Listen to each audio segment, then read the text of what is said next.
Preseason is officially done. I think we should all take a moment to really celebrate because football is right around the corner. Regular season is about to start in just over a week. Super hyped for that. But the very last preseason finale, the Patriots played the Commanders, and it was quite a fascinating game. Firstly, the Patriots and Gerard Mayo are still trying to figure out who is going to start the year as the QB1. So going into this last game, all eyes were on Jacoby Brissett, Drake May, and quite frankly, that O-line. Jacoby Brissett actually got hurt, suffered a shoulder injury. Gerard Mayo came out after the game and said, if it was a regular season game, Jacoby would have came back, so it wasn't super serious or anything. The problem that lies here is really the Patriots O-line. It's really a makeshift line. Definitely looks like one of the weaker O-lines going into this year. So just keep that in mind. Now Drake May came into the game and he looked pretty impressive. He went 13 for 20, one touchdown pass, and overall he just looked pretty good out there. Gerard Mayo said after the game he has to watch the film to really make the final decision on who is going to be QB1 against the Bengals week 1. So expect an announcement probably by Thursday or Wednesday of this week. But overall, it's quite a fascinating predicament that the Patriots are in right now. You have a rookie quarterback that you obviously want to play. They will at some point. The only thing that's really scary is just that O-line, man. Like I mentioned, it doesn't look good, and the fact that the starting quarterback for this game went down with a shoulder injury is just kind of scary. Gerard Mayo said it wasn't super serious, but we still have to figure that out. Who knows, it might keep him out or not 100% for the next couple of weeks. So because of that injury, May could be the starting quarterback. It's a possibility for sure. I really see both sides to the argument here of starting Drake May week 1 and letting him sit for an X amount of games. Honestly, if the Patriots had a good O-line or just like a better supporting cast, if he looked ready every day in practice, Monday to Friday, I would just put him in. Honestly, I would just put him in and say screw it. Just because the Patriots aren't going to have the best roster and they're not going to have a great team for this upcoming year. So they're probably going to have a top 10, top 5 draft pick. So it's better to just find out if he's the guy, if he shows some flashes right away. Because if he's not, you could just kind of invest in another quarterback next year. As crazy as that sounds, that would probably be the move. Because let's be real, the Patriots aren't going to be great this year. But at the same side of that, it's not a bad thing to let Drake May sit for like 5, 6, 4 weeks and just watch Jacoby get those live rounds in against real NFL starters.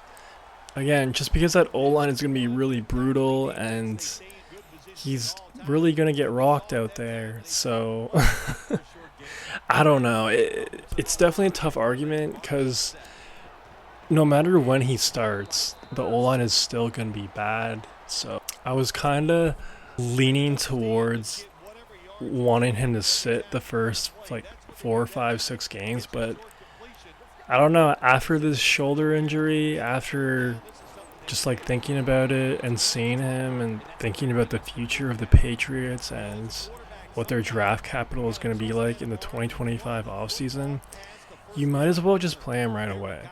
And I know Tom Brady had this interview about a week ago saying how like it was tragic how rookie quarterbacks can't redshirt anymore. And yeah, like it is tragic, and I've talked about this before, but redshirting is really beneficial for rookie quarterbacks. Aaron Rodgers, Jordan Love, Pat Mahomes. In an ideal world, yes, it would be great for Drake May to redshirt the entire year. The entire year. Because it's not a good roster. It's going to be an ugly year out there. He's probably going to get killed out there. The reality is the Patriots are going to have a high draft pick in the 2025 draft. So they got to find out if Drake May is anything. Because if he's not, they'll have an opportunity to draft another guy and just do it all over again. So it is what it is. You know, redshirting is definitely a privilege. It's a luxury. I mean, look at Michael Penix. I know the situation has been bizarre, weird, but hopefully he gets a full year to redshirt behind Kirk Cousins. And if he does that, and who knows, he might have like a couple years of redshirting. If he does that, bro, like I feel like Michael Penix is going to be a great quarterback one day, but that's a whole other conversation.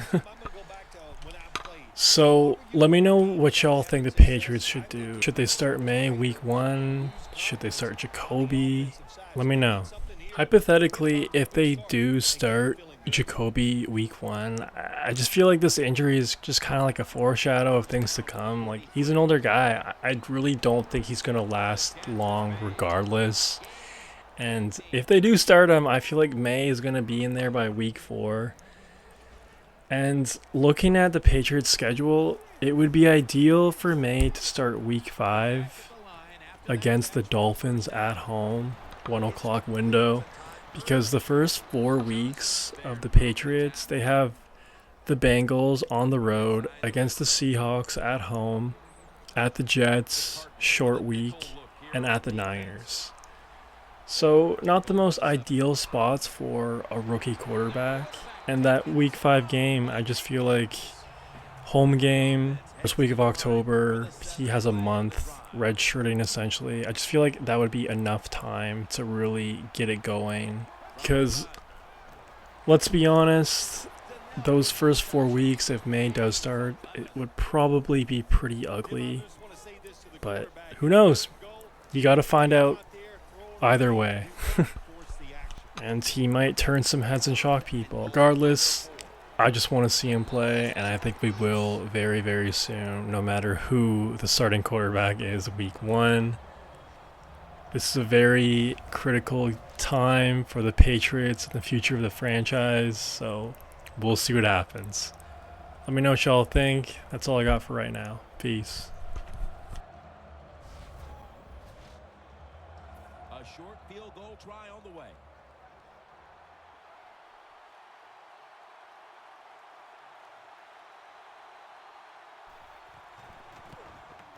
The kick is good. That field goal narrows the game.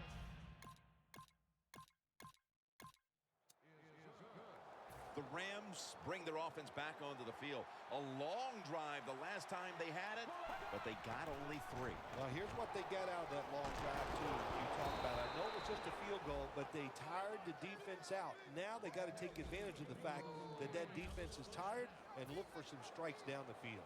But that defense today looks like a bend but don't break kind of defense. Yeah, that's kind of their style, isn't it? They like to play that way, and that's why it's always important on the offensive side. When you get in position, look for that big play down the field to get in that end zone and don't keep trying to drive it 5 yards at a time. An extra tight end on the field for this one. Trying to power his way right